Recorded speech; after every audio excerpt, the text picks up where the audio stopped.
Assalamualaikum warahmatullahi wabarakatuh. Kembali lagi dengan saya. Pada kesempatan kali ini saya akan memberikan satu penyampaian atau kesimpulan yang dilakukan oleh Harry Pras tentang jamaah haji yang ada di Jabal Rahmah ketika menuliskan sesuatu di tempat itu.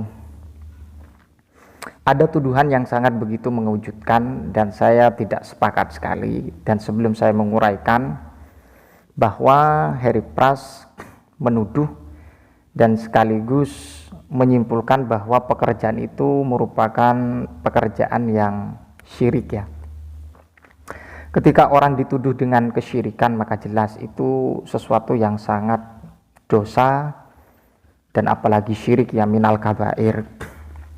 Simak dulu video yang disampaikan Harry Pras. Dan ini ada lagi jemaah dari Indonesia yang coret-coret bukan lagi pakai spidol tapi pakai ludah. Astagfirullah. Ini luar biasa kebiasaan di kampung dibawa sampai ke tanah suci Mekah. Padahal cukup berdoa saja, ini malah coret-coret. Padahal sayang pergi haji ongkos mahal puluhan juta bahkan ratusan juta, sampai di Mekah malah berbuat syirik. Berbuat syirik, naudzubillah. Jadi ada oknum-oknum jemaah haji datang ke sana itu bukan malah menancapkan iman teman-teman, tapi malah berbuat kesyirikan. Ya, naudzubillah teman-teman. Nggak kelar. Dari tuduhan Harry Pras ini perlu saya tegaskan satu. Pekerjaan syirik itu adalah menyekutukan Allah dengan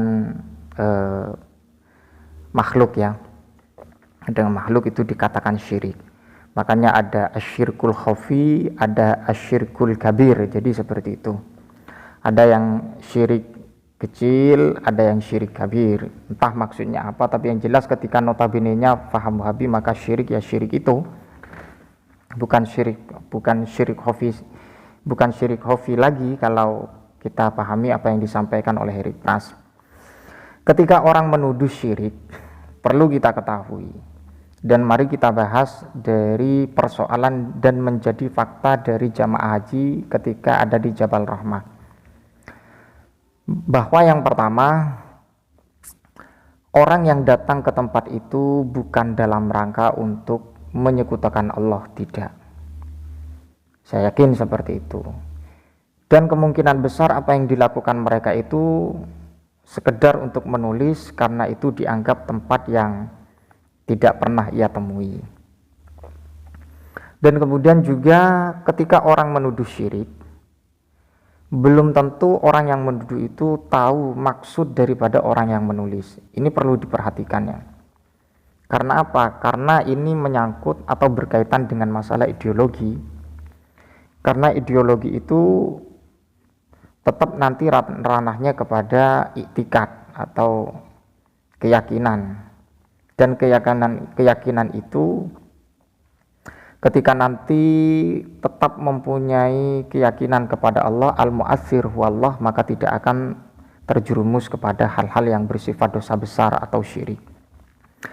Terkecuali orang itu ketika berkeyakinan kepada selain Allah, maka itu jelas ya, tidak sesuai dengan apa yang menjadi anjuran baginda Nabi, atau bahasa kasarnya terjerumus dalam dosa besar atau yang dikatakan syirik. Tapi perlu kita ketahui, ketika seseorang yang tidak sepaham, ketika seseorang yang tidak seakidah, ketika orang tidak sependapat, maka perlu berhati-hati, apalagi mengungkapkan atau menuduh orang itu syirik. Karena apa? Kita menilai itu secara lahiriah saja. Toh andaikan kita menghukumi secara lahiriah, maka kita hukumi dengan beberapa kajian hukum Islam, tidak sampai kepada ranah syirik. Dengan artian apa? Ketika hal itu memang tidak benar, ya maka kita katakan haram. Haram itu ya bukan secara positif langsung kepada syirik, tidak. Tapi kalau syirik itu pasti haram. Tapi kalau haram itu belum tentu syirik. Makanya perlu saya tegaskan bahwa persoalan-persoalan yang berkaitan dengan masalah hukum dzawahir atau hukum secara lahiriah, maka ya kita harus lakukan, oh itu hukumnya haram, oh itu hukumnya mubah, itu hukumnya makruh, oh itu hukumnya sunnah. Karena apa? Dalam kitab Ihya kita mengungkapkan syirik kepada orang, kita mengatakan kufur kepada orang, kita mengatakan munafik kepada orang, itu tidak diperbolehkan. Karena apa? Ya kita nahkum bidzawahir wallahi tawalla sarair. Bukan berarti saya menyatakan itu benar, tidak. Akan tetapi substansinya kita tidak tahu orang itu tujuan apa. Apa tujuan memang mempunyai keyakinan kepada selain Allah dalam menulisnya, karena ketika menulis itu ada efek ini, ada efek ini. Itu yang perlu kita luruskan. Maka ideologi-ideologi yang disampaikan para ulama perlu kita nilai dari sudut pandangnya. Karena kita tidak tahu orang itu bertujuan apa, yang menulis itu bertujuan apa. Jadi seperti itu kalau kita menghukumi sesuatu, agar tidak tergesa-gesa seperti Harry Pras ini, dan apalagi junjungannya dari golongan Salafi Wahabi. Saya pertegas kembali, sekalipun ada redaksi dari para alim ulama tentang masalah al-wukuf di Jabal Rahmah ya.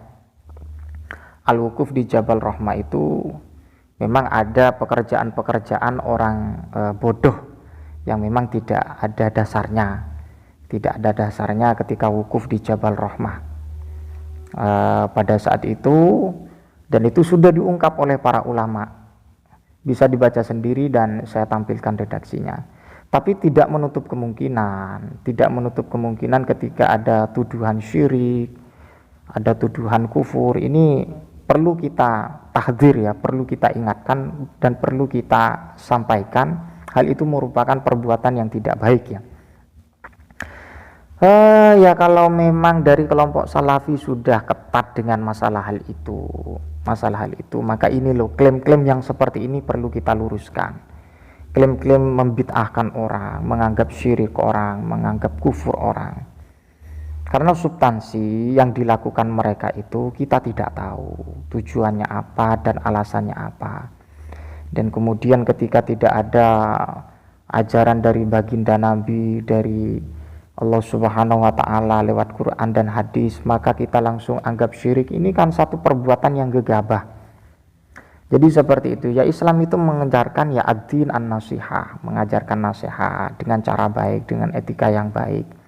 Jangan terlalu terburu-buru menghakimi seseorang, apalagi masalah ideologi sekalipun itu keliru atau salah, maka tidak boleh untuk kita menyatakan orang itu syirik, mengatakan kufur, mengatakan dan sebagainya lah.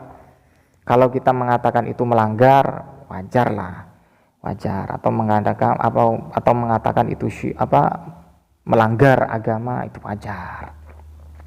Tapi bukan berarti saya memperbolehkan, karena saya tidak tahu tujuannya apa dari orang itu yang menulis itu. Kalau tujuannya untuk litafaul seumpama, ya no problem. Atau tujuannya sekedar menulis sebatas kenang-kenangan, ya no problem. Jadi tidak ada yang dipersoalkan. Jadi seperti itu ya. Wallahu a'lam bishawab. Wassalamualaikum warahmatullahi wabarakatuh.